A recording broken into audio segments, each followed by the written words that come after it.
Welcome to another episode of Real Estate Investing Explained. Here's today's question. So how about someone just getting started? This probably isn't the best way for them to get their first deal. So what do you think the best way is for someone who's listening to the podcast today, hasn't done their first deal yet, and they really want to buy their first property, or maybe even they've done a deal or two, but they really are just kind of new in it? What is the best way to get started?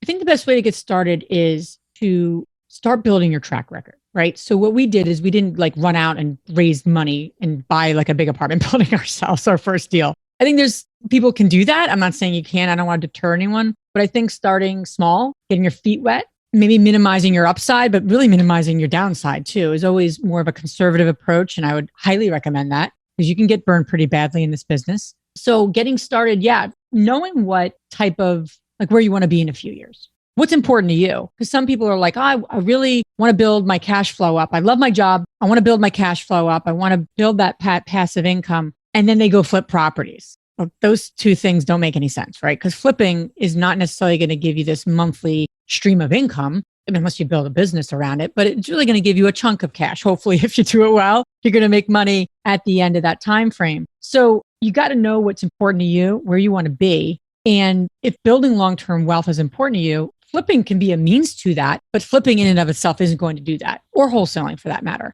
Great strategies to get you there and to be part of maybe your kind of master plan. I always tell people, I think, and I'm just speaking from experience, we got involved with too many things. So if you want to build long-term wealth, which most people want to do, that's why they want to get into real estate. They don't want to lose money, or they don't want, we do it for a lot of the same reasons, I think, most people. So if that's important to you, number one, assess where you are financially and how to get in there, how to get into that game in the easiest and kind of with the lowest hanging fruit, if you will, meaning rental property, knowing what kind of rental property you want to get into. Do you want to stay local? Do you want to go out of state? I always think local is best, right? Unless it's you're in California, that's kind of tough because California is just hard to invest locally, or some of those areas. But my answer in a short way, getting started, is to know where you want to go. And then what strategy do you want to take to get you there?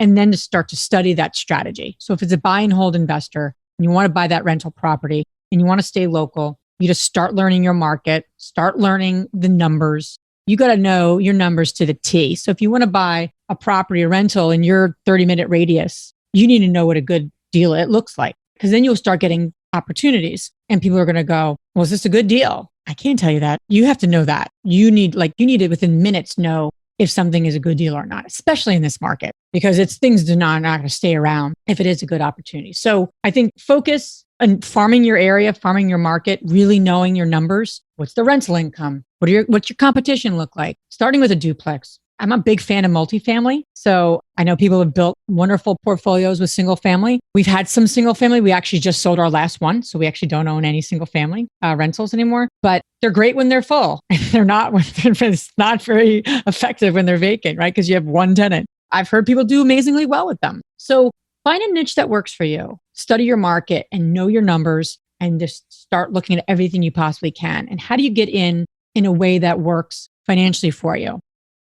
I really like what you said about minimizing your risk, especially at the beginning, because you hear, especially on social media, whether it be Instagram or just all over the internet, you hear people talking about go big, do your first deal big. I wish I started with a bigger deal as my first deal. And I get it. I understand that thought process and I understand having big goals. I probably have some of the biggest goals of anyone I know. Mm-hmm. But when it really comes down to it, I think minimizing your risk and really just getting started is so important. And for me, my first rental, I did exactly that. I bought a single family property. I told myself I'd never buy single family, but I decided to because I wanted to minimize my downside risk. The mortgage payment was $300 a month all in. So I knew I could cover that myself if I had to. And so I figured my downside was minimal, and that allowed me to grow my track record. And if that went against me, it really wasn't as bad as it could be if I bought, say, $1 million multifamily with 50 units. So I think that's really, really good advice.